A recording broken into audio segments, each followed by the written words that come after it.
இயேசு உங்களை நேசிக்கிறார். பிரியமானவர்களே, இந்த நாளில் ஆண்டவர் நம்மளோடு பேசும்படியாய் வேதத்திலிருந்து ஒரு 3 வசனங்களை கூட வாசித்து ஆண்டவர் நம்மளோடு இடைபடுகிற காரியத்தை பார்ப்போம். அது எபிரேயர் புஸ்தகம் 12வது அதிகாரம் 5, 6, 7, 8 வசனங்கள் இப்படியாக சொல்கிறது.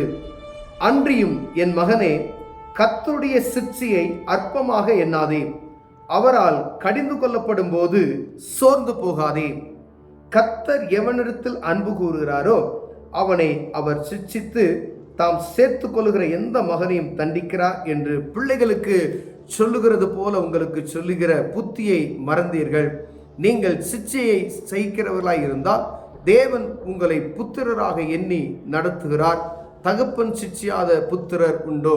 பிரியமானவர்களே, எந்த ஒரு மனிதனை ஆண்டவர் சிட்சிக்கிறாரோ அந்த மனிதனை தன் பிள்ளையாய் அவர் ஏற்றுக்கொள்ளுகிறார் என்று சொல்லப்படுகிறது. பிரியமானவர்களே, எந்த மனிதனும் சிட்சையை ஏற்றுக்கொள்ளுகிறானோ, ஒரு கடிந்துகொள்ளுதலை, எந்த ஒரு கசப்பான காரியத்தையும் ஏற்றுக்கொள்ள முடியாத சூழ்நிலை நமக்குள் இருக்குமேனால் நாம் ஒவ்வொரு நாளும் அதை நாம் ஆராய்ந்து பார்க்கும்படி அழைக்கப்படுகிறோம். ஒரு வீட்டில் தகப்பன் இருக்கிறாருன்னு வச்சுக்கோங்களேன், அந்த பிள்ளையை அவர் கண்டிக்காமல் விட்டுட்டாரு அப்படின்னு சொன்னால் அந்த பிள்ளை என்ன செய்யும்? தறிகட்டு போய்விடும் என்று சொல்லுவார்கள். எவ்வளவோ கண்டிக்கிற பிள்ளைகளே அவருடைய மனம் போன போக்கில் வாழ்ந்து கொண்டு இருக்கிற இந்த நாட்களில் அவ்வளவு கடினமாய் நடத்தி அதை சரியான முறையில் நடத்த தான் ஒரு அளவுக்கு அவங்க இதை செய்யக்கூடாது, அதை செய்யக்கூடாது, இது பாவம், இது தவறு, இதை செஞ்சால் அப்பாவுக்கு பிடிக்காது, இதை செஞ்சால் தேசத்துக்கு மக்களுக்கு பிடிக்காது, இதை செஞ்சால் கவர்மெண்ட்டுக்கு பிடிக்காது, இதை செஞ்சால் எங்கள் வாத்தியாருக்கு பிடிக்காது. சில காரியங்களை அவர்கள் கற்றுக்கொள்வதற்கு உலகப்புறமான தகப்பனாகிய நாம், நம்மை சார்ந்த அவங்க டீச்சர்ஸ், எல்லா அதிகாரிகள், இவங்கெல்லாம் சொல்லுகிற கட்டளைகளுக்கு அவங்க பயந்து நடக்கிறதை பார்க்க முடிகிறது. அவர்கள் தண்டிக்கப்படுகிறது. ஒரு தகப்பனாக இருக்கும் பொழுது ஒரு தவறு செய்து விட்டால் நம்ம பிள்ளைகளை என்ன செய்யறோம்? தண்டிக்கிறோம், அடிக்கிறோம், திட்டுகிறோம், செய்யக்கூடாதுன்னு சொல்லி கடிந்து கொள்கிறதை நாம் பார்க்க முடிகிறது. அப்படி படிந்து கொள்ளுதலை ஏற்றுக்கொள்ளாத பிள்ளைகள் எப்படி ஆயிடுறாங்க அப்படின்னு சொன்னால் ரொம்ப மோசமான நிலைமைக்கு கடந்து செல்கிறதை நாம் உலகப்புறமான காரியத்தை நாம் பார்க்கும் பொழுது அந்த பிள்ளைகளுடைய சூழ்நிலைகள், அவர்கள் கேட்கிறதற்கு ஆள் இல்லாதபடிக்கு, பெற்றோரை மதிக்காதபடிக்கு, பெற்றோரையை கை நீட்டி அடிக்கிற அப்படிப்பட்டதான சூழ்நிலைக்கு நேரம் அநேக பிள்ளைகள் மாறி போய் விடுகிறார்கள். ஆனால் வேதம் சொல்லுகிறது, வானத்தையும் பூமியும் படைத்த சர்வ வல்லமையுள்ள தேவன் ஒரு பாருங்க, அன்றியும் என் மகனே, கர்த்தருடைய சிட்சையை அற்பமாக எண்ணாதே, அவரால் கடிந்து கொள்ளும் போது சோர்ந்து போகாதே.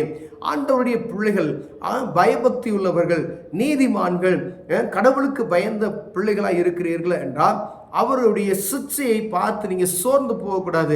ஐயா, நான் நல்லா ப்ரேயர் பண்ணுறேன், நான் பரிசுத்தமாக வாழ்கிறேன், நான் எந்த மனுஷனுக்கும் நான் துரோகம் பண்ணலை, ஆனால் எனக்கு இப்படி ஒரு பிரச்சனை வருது, எப்பயும் அப்படி ஒரு இதயத்தில் சோர்ந்து போகிறீங்க அப்படின்னா ஆண்டவர் உங்களுக்கு சொல்லுகிறார், அவர் உங்களை நேசிக்கிறது நிமித்தமாய் சில காரியங்களை அவரே அனுமதிக்கிறார். பிரியமானவர்களே, அப்படியானா இன்னும் நீங்கள் தேவ சமூகத்துக்கு நீங்கள் கடந்து செல்வதற்காக ஆண்டவர் உங்களை சிட்சிக்கிறார். அப்போ உங்களை ஆராய்ந்து பார்க்கும்படி ஆண்டவர் விரும்புகிறார். நீங்கள் சோர்ந்து போகாதீங்க என்று அப்போஸ்தலனாகிய பவுல் எபிரேயருக்கு எழுதும் போது இந்த காரியத்தை எழுதுகிறார். ஏன் அப்படின்னு சொன்னா, நீங்க ஏதோ ஒரு தவறு பண்ணியிருக்கலாம், ஏதோ ஆண்டவருக்கு விருப்பம் இல்லாத காரியத்தை செய்திருக்கலாம். உங்க வியாபாரத்திலையா இருந்தாலும் சரி, வேலையில இருந்தாலும் சரி, உலகப்புறமான காரியத்தில் இருந்தாலும், குடும்பத்தினுடைய காரியத்தில் இருந்தாலும் சரி, அதை நான் சரியாய் செய்திருக்கிறேனா? எந்த ஒரு மனிதனும் ஒரு பெர்ஃபெக்டான ஒரு காரியத்தை நம்ம செய்யறது கிடையாது. ஆனா தேவ பிள்ளைகளை, ஆண்டவர் கடவுளுக்கு பயந்து நடக்கிற பிள்ளைகளை, பயபக்தி உள்ளவர்களை ஆண்டவர் என்ன செய்யறார்? சிட்சிப்பார் என்று எழுதப்பட்டு இருக்கிறது. அப்படி சிட்சிக்கும் பொழுது நீங்கள் சோர்ந்து போகாமல் இருக்கும்படியே ஆண்டவர் விரும்புகிறார்.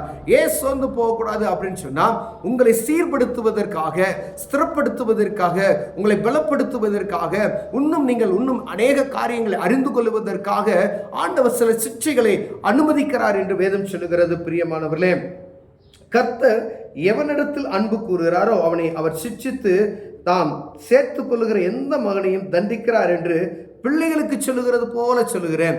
ஆண்டவர் சிட்சிக்கிற மகனை தன்னுடைய சொந்த பிள்ளைகளாக தண்டிக்கிறாரு. ஒரு அடி, சின்ன அடி உழுகுது அப்படின்னு சொன்னா சோர்ந்து போயிடாதீங்க. தன் மகனை நேசிக்கிறது போல அவர் சிட்சித்து தண்டித்து தன் பக்கமாக அவர் சேர்த்துக் கொள்கிறார் என்று வேதம் சொல்லுகிறது. பிரியமானவர்களே, சொல்லுகிறது போல உங்களுக்கு சொல்லுகிறேன். புத்திமதி, இது பவுல் புத்திமதியாய் நான் உங்களுக்கு பிள்ளைகளுக்கு சொல்றது போல நான் சொல்றேன். அப்பா அவங்களை சிட்சித்தார் அப்படின்னா, தண்டிக்கிறார் அப்படின்னு சொன்னா, நீங்க அவருடைய பிள்ளைகள் என்பதை மறந்து போயிடுவார்கள். தகப்பனா அப்படின்னு சொன்னா பிள்ளையை தண்டிக்கிற அந்த அந்த அதிகாரம் உண்டு என்பதை மறந்து போய்விடாதீர்கள். ஆண்டவருக்கு பிரியமா இருக்கும் பொழுது ஒரு காரியம் உங்களுக்கு நடக்கிறது என்றால் அப்ப இது ஆண்டவர் நம்மை இன்னும் அதை மெருகேற்றும்படியாய், நம்மளை உருவாக்கும்படியாய், ஏதோ ஒரு காரியத்துக்காய் நம்மளை ஆண்டவர் சிக்ஷைகளை அனுமதிக்கிறார் என்பதை நீங்கள் மறந்து போகாதபடிக்கு ஆண்டவர்களோடு பேசிக் கொண்டிருக்கிறார். நீங்கள் சிக்ஷையை சகிக்கிறவர்களாய் இருந்தால் தேவன் உங்களை புத்திரராக எண்ணி நடத்துகிறார். நீங்க இந்த சிக்ஷையை, இந்த சின்ன சின்ன ஒரு பிரச்சனை, சின்ன சின்ன காரியங்கள், சின்ன சின்ன அடிகள் உண்டாகிற பொழுது அதை நீங்க சகிக்கிறவர்களாய் இருந்தா தேவன் உங்களை புத்திரராய் அவர் எண்ணுகிறபடினாலே, என் பிள்ளை, என் மகே அப்படின்னு சொல்லுகிறார், நான் படைத்த என் மகள் அப்படின்னு சொல்லி ஆண்டவர் உங்களை நேசிக்கிறது நிமித்தமாகவே அப்படி நடத்துகிறார். தகப்பன் சிச்சையாத புத்திரர் உண்டோ அப்படி சொல்லப்படுகிறது பிரியமானவர்களே. அப்ப ஆண்டவர் ஒரு காரியத்தை அனுமதிக்கிறார். அதாவது எல்லாருக்கும் இப்படிப்பட்டதான சூழ்நிலைகள் உருவாகாது. தெய்வ பயம் நிறைந்து அநேகம் பாருங்க, நான் எல்லா இடத்துலையும் நேர்மையா இருப்பாங்க. ஒருவேளை அது எந்த மதத்தினராக இருந்தாலும் சரி, நல்ல உண்மையும் முத்தமாய் கடவுளுக்கு பயந்து அவர்கள் நடப்பார்கள். ஆனா ஒரு குறை அவர்களிடம் காணப்படும். ஆண்டவர் ஏதோ ஒரு காரியத்தை, அநேக இன்டர்வியூ அட்டன் பண்ணியிருப்பாங்க, வேலை கிடைக்காது. அவர்களோடு குறைவுபட்டவர்கள் நல்ல போஸ்டுக்கு போயிருப்பாங்க.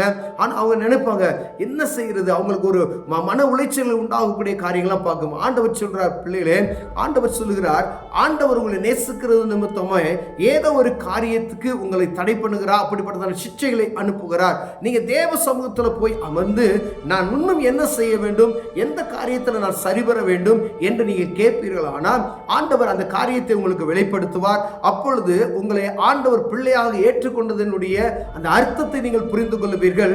மேன்மையான காரியத்தை உங்களுக்கு ஆண்டவர் காண்பித்தருள்வார். பிரியமானவர்களே, ஒருவேளை இதுல நான் இந்த காரியத்தில் அநேக சிக்ஷைகள்ல எனக்கு எப்ப பார்த்தாலும் துன்பம், இது பாருங்க, கடவுளை எப்பயுமே இந்த கடவுளுக்கு இப்படிதான். அநேகர் மன உளைச்சல் நிமித்தமாய், பதறி பேசுகிறது நிமித்தமாய் ஆண்டவர் கடவுளே இல்லையா அப்படின்லாம் சொல்லுவாங்க பாத்தீங்களா. அப்படிப்பட்ட ஆளுகளுக்கு ஆண்டவர் சொல்லுகிறார், நீங்க தேவ சுமத்தில் ஒன்றும் போய் உங்களை ஆராய்ந்து பார்க்கும்படி அழைக்கப்படுகிறேன். பிரியமானவர்களே, தகப்பன் உங்களை சிச்சிக்கிறார். ஒரு பிள்ளைய நீங்க எப்படி உங்க சொந்த பிள்ளைய நீங்க தண்டிச்சு கரெக்ட் பண்ணி வளர்க்குறீங்களோ அதே போல பரம தகப்பன் ஒவ்வொருவரையும் அப்படி நடத்துகிறார். ஒரு பெரிய பிசினஸ் மேனா இருக்கலாம், ஒரு சின்ன பிசினஸ் மேனா இருக்கலாம், நீங்க ஒரு டீச்சரா இருக்கலாம், இல்ல நீங்க ஒரு பெரிய ஒரு கம்பெனிக்கு மேனேஜரா இருக்கலாம். ஏதோ ஒரு காரியம் உங்களுக்கு ஒரு சிக்ஷை போல உங்களுக்கு இருதயத்தில் தோன்றுகிறதோ, மனக்கசப்பு போல ஒரு தோன்றுகிறதோ, உங்கள் மேல் அதிகாரி உங்களுக்கு ஏதாவது ஒரு பிரச்சனையை உண்டு பண்ணுகிறாரோ, தேவ சமூகத்துக்கு போங்க. நான் இன்னும் என்ன கற்றுக்கொள்ளணும், நான் என்ன செய்யணும், நான் தேவன் கர்த்தருக்கு விரோதமான காரியம் ஏதாவது செய்யறேனா என்று ஆராய்ந்து பார்க்கும்படி ஆண்டவர் என்னோடு பேசுகிறார். ஆண்டவர் உங்களோடு பேசியிருந்தால் கண்களை மூடுவோம், ஜெபிப்போம். அன்பின் தகப்பனே, தகப்பன் சிச்சியாத புத்திரர் உண்டோ என்று சொல்லியிருக்கிறீங்க. ஆண்டவரே, என் தகப்பனாகிய நீங்க எங்களை சிச்சிக்கிறீர், அதை நாங்கள் கடிந்து கொள்வதை நாங்கள் ஏற்றுக்கொள்ளுகிறோம். ஆண்டவரே, அதை அறிந்து இன்னும் நாங்கள் எந்த இடத்துல சீர்பெற வேண்டுமோ அதை சீர்படுத்திக் கொள்வதற்கு தேவன் உதவி செய்யும். இயேசுவின் நாமத்தில் பிதாவே, ஆமென்.